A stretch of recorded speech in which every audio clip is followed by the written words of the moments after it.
Welcome to Gators Lodge. It's not Scuttlebutt Lodge, but it's Gators Lodge. The season is progressing into the... I'm still in a little t-shirt because I just brought in some wood from the wood shed.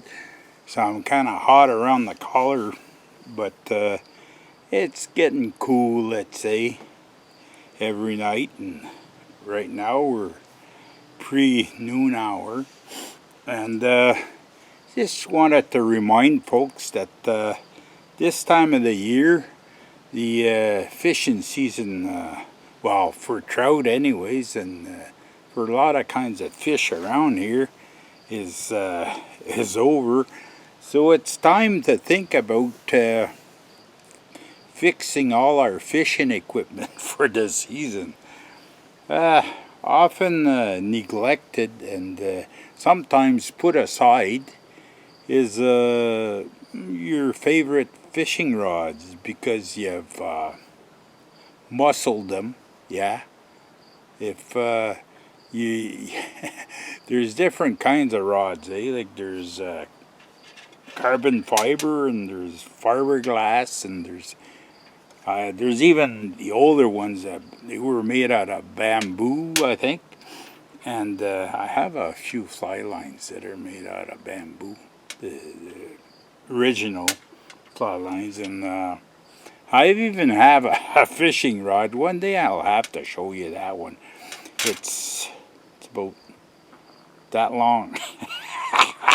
It was a deep troll rod, and they used to put I don't know if they had leaded line, but they call that Monel line. It was like a stainless steel wound steel line, and they'd go deep trolling with that. That's in the old days, like maybe 100 years ago. And I inherited that rod, and I still have it. I can smell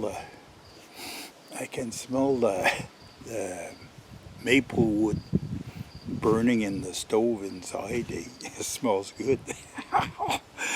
Okay, so what we're dealing with in the repairs and getting our equipment ready for next year's fishing season is, hang on, I'll show you the tip here.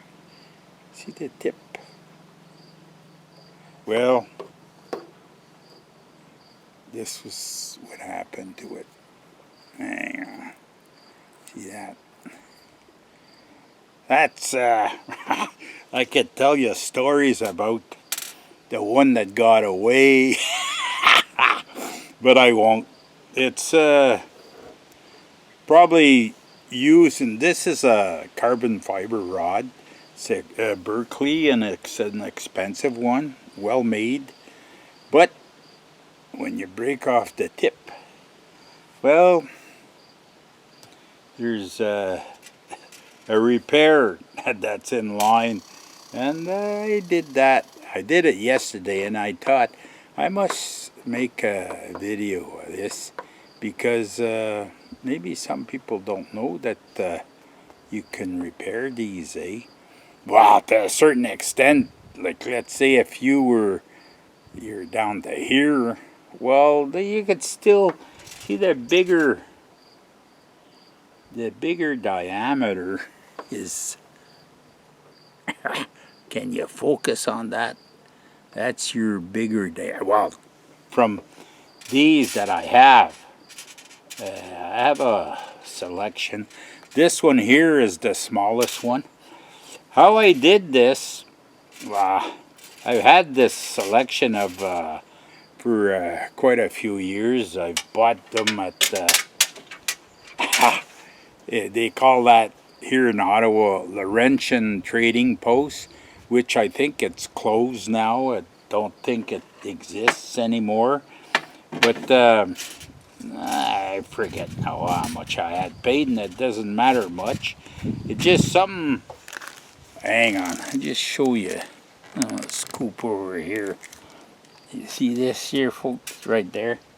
That's a little selection.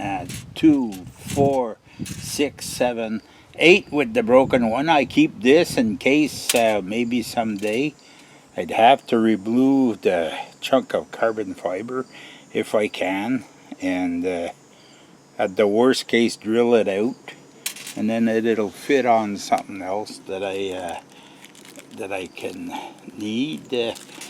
How I did this, okay, is I took the end eye. Look, I'll show you again. I'm always coming back to this glue here, eh? Valco HV350. Taro Fixes All sells it, and I know some of yous have resisted and don't want to spend the money to buy it, but that's all right. You can do whatever you want, but I find many uses for this. I've even glued the sole lately for my son-in-law. I glued the sole of his running shoe with this, and I put 2 clamps on the sole. They were brand new running shoes, but he had hooked the grip part on the brake pedal on his truck, and it come unglued, eh? And probably made in Taiwan or something like that. But anyways, I glued it with that HV350, and but now the way I did it is I took the I'm doing something else here while I'm talking. I took the eye, okay, the eye, and I had a toothpick, and I had put a little bit of this glue on the end of the toothpick, and I smeared it into the hole. Then I took the end of the rod, okay, the end of the rod, and then I put some on the end of the rod, and I just slipped that in. Hang on. I just slipped that on. And then I oriented the end so that it's in line with all the other eyes. And then, well, because this is not instantaneous, I just laid it there on the table inside for 24 hours, and here we are with a fixed up end of the fishing rod. And it's no big deal when this happens. It's a mishap, but hey, when you're hang on, I'll put my face back in here. When you're fishing, often you don't catch none, and often you get mishaps, eh? The big ones get away, eh? Maybe someday I'll tell you a fishing story. I know I said one, I think last winter, the one about where we used to fish on a beaver dam. I believe I told that story. See, this is my, this box here. Hang on, I'll turn this around. See this box here? I'll lower you a little bit. Whoa. This box, well, it's the all around. There's stuff in there I don't know that I'll ever use, but kids will get it once I'm in the gone in the ground. But until then, well, that's it. There's a lot of stuff in there. I have 3 or 4 fishing boxes. This is not the bigger one. There's down in the shed, down at the bottom. I have one that's this. See, there's different dedications to these. Nice little fishing knife, eh? It's a Normark filleting knife, eh? That's when you catch the nice ones, eh? this has been with me for 40 years or so. I don't know that they make them like this anymore. Probably not. Yeah, the leather would need some kind of leather conditioner on it. But so that's it. This fishing rod. Now anyways, it's fixed up and it's ready to go for next season. So that's the gist of this story. I didn't show you how I fixed it, but I told you how I fixed it. It's because it was an afterthought, eh? Like after having fixed it yesterday, I figured, why don't I show? Because you know why? I'm going to tell you why. We went, me and my buddy, my fishing buddy, we went to a place and a little girl, she's maybe 30 years old, young, and she had just a tip like this, just one end of the fishing rod, and she had that on the back side of the counter, and she says, that's a repair. And then we proceeded to bring her 2 rods the next time we went there. It's a fish equipment store, and they sell minnows and they sell all kinds of stuff, trolling apparatus, and so I think it cost us in the day, we're going back at least 30, maybe coming closer to 40. Time slips away.